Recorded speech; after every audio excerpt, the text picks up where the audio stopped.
All right, welcome to Divorce Diary Show Late Night. I'm Michelle Trina.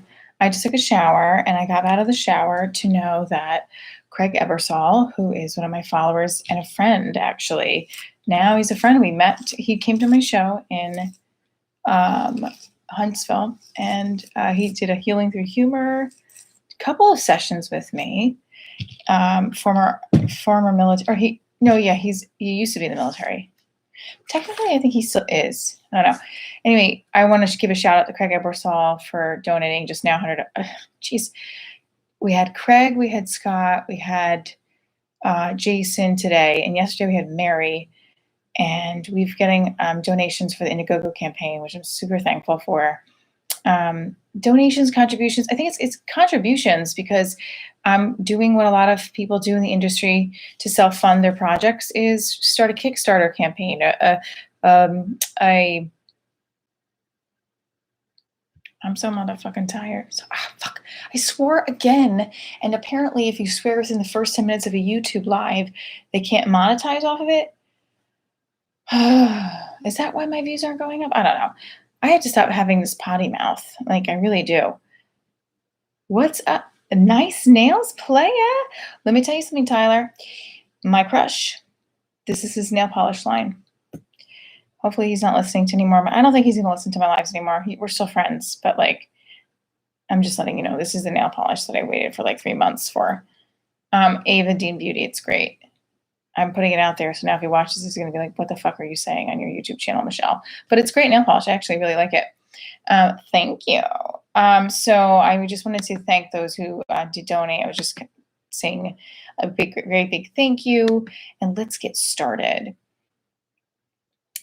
I rub my daughter's feet before she goes to bed. It helps her go to sleep. And I fall asleep like sitting up now because I'm super tired. Last week I didn't do the live streams because I needed to go to bed as soon as she went to bed because I was like, I had to take a COVID test. I was so run down. I thought I could have had COVID. So let me rephrase that. I was just not getting enough sleep. And I felt sick one of the days. So I was like, oh, fuck, I probably should go get a test. Because you can't just feel ill or run down. Because you have to and I definitely need to get some cream for this wrinkles going on. It happened within a year of these wrinkles on my neck. But TikTok's filter looks cool. So I'm not going to hate on it.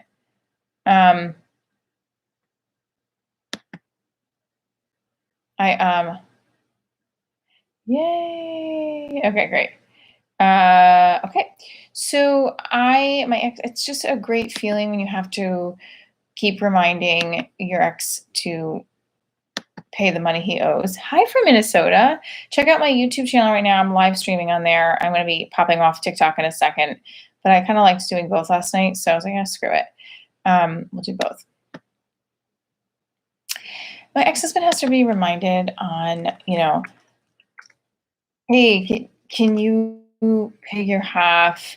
Hey, can you talk to your child? That kind of stuff. Hey, don't leave your weed out when I rap our kid. I can't talk.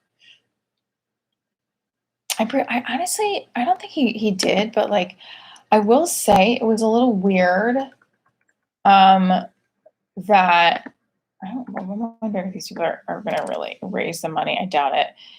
I'm getting these emails from the Indiegogo campaign that people who will help your campaign. Hi from Michigan, but I don't know how true that is. You know what I mean?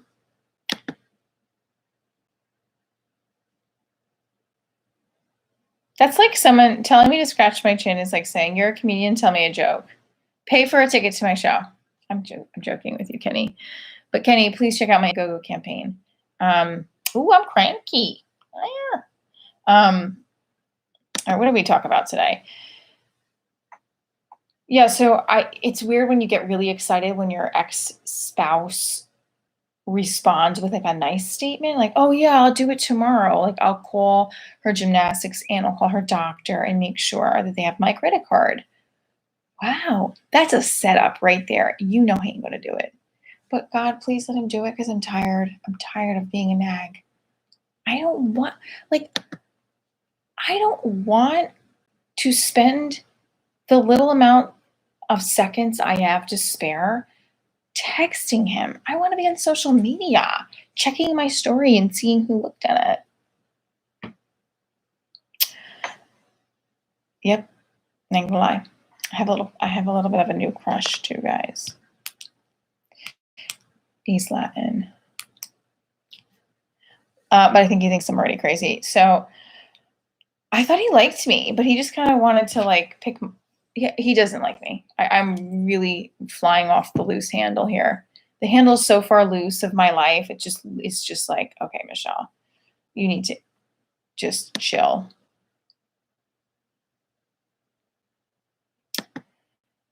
So I went to my mom's house for dinner, and my mom saw, like, I showed her what I posted on my Facebook page for the Indiegogo campaign, and I was like, Mom, it has to do with my dad. And actually, I'm going to read it to you on my YouTube. You guys mind that? My mom goes, this is my mom's response. Thank God nobody from work saw this, Michelle. Then she goes, are you going to take, and she goes, are you going to take off your clothes? What? I was like, what are you talking about? Take off my clothes. I was like, why would I take off my clothes for the pilot that I've been waking up early? Shoot, if I was going to take off my clothes.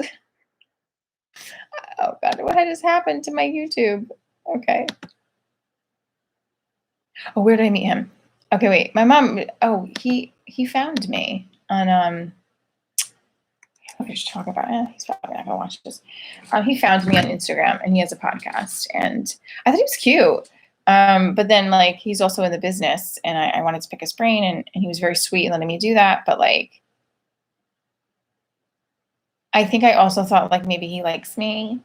Not likes me, but, like, maybe he would be interested in talking to me aside from about business, but I definitely don't think that's true. I think, like, yesterday, he's like, you have to stop texting me. He actually said that. Oh, well. Okay, so, and I don't want to, like, get annoying where he's like, don't even talk to me about your shit. All right, so here's what I wrote, but I think he's kind of cute.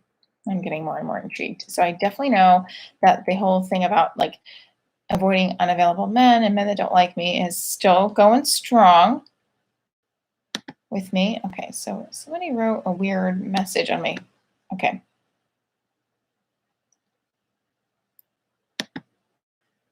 Yeah, so the reliability of my ex-husband, I said last night, is like a high school babysitter. But you know what? I shouldn't make fun of high school babysitters like that.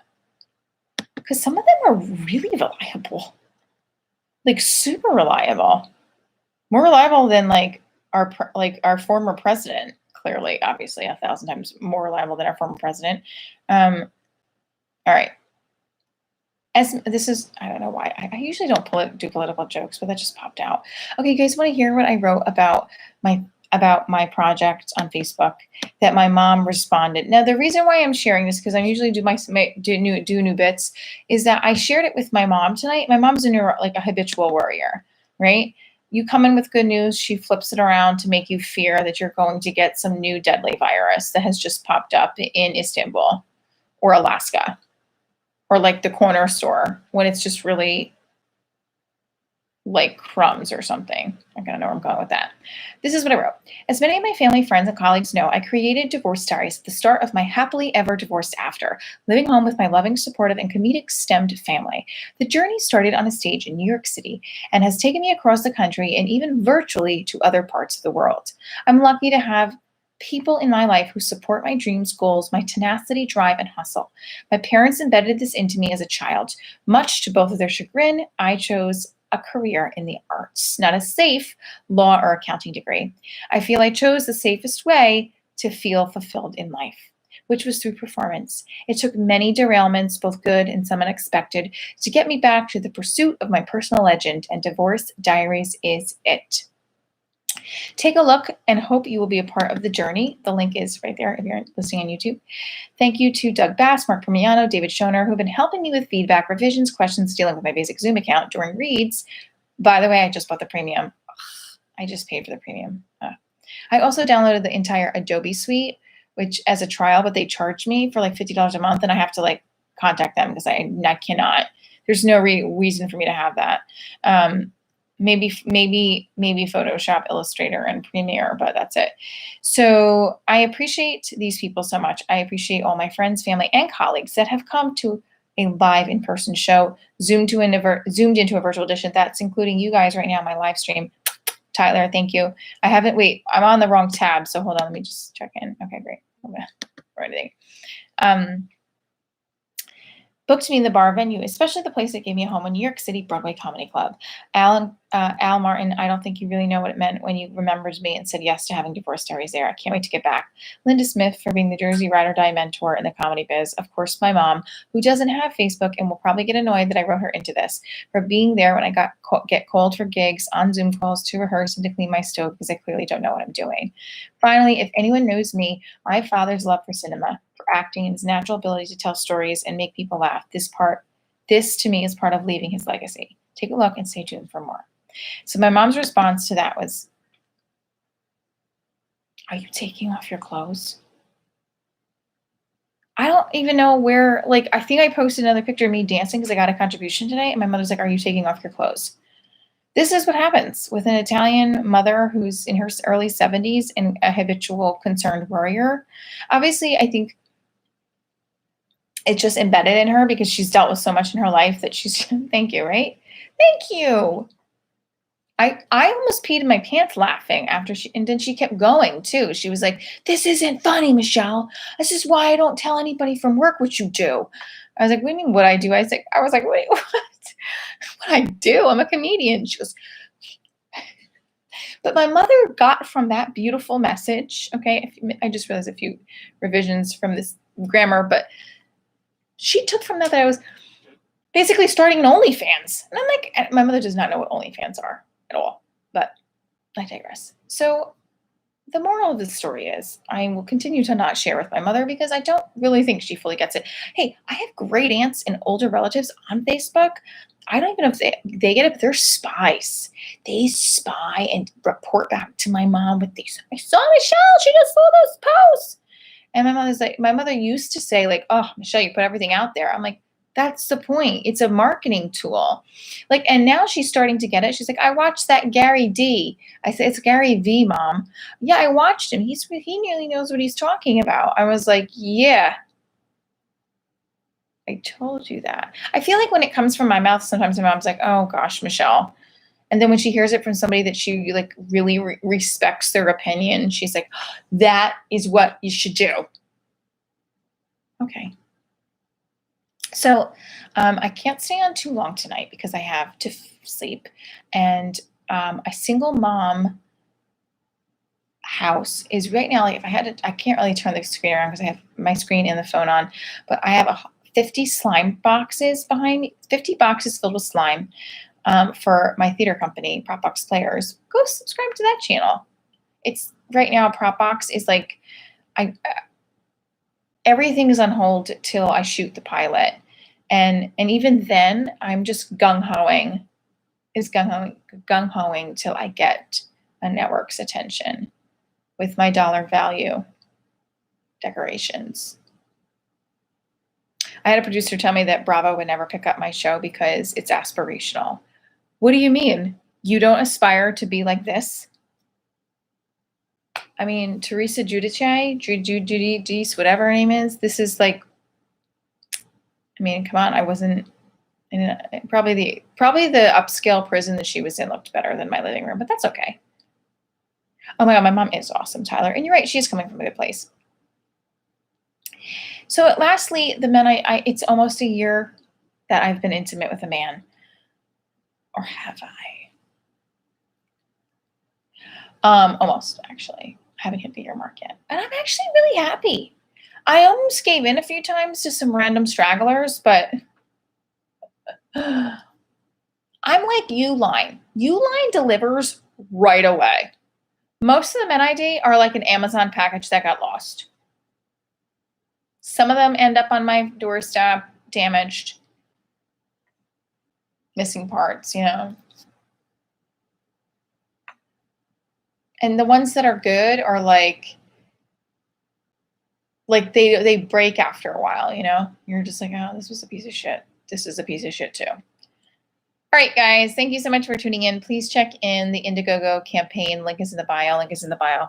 And thank you, Tyler, for tuning in. And for everybody else that tuned in, I love you guys. Stay tuned for more Divorce Diaries. Have a great night. I know. I'm glad you thought that was funny. That's not on a whim right now.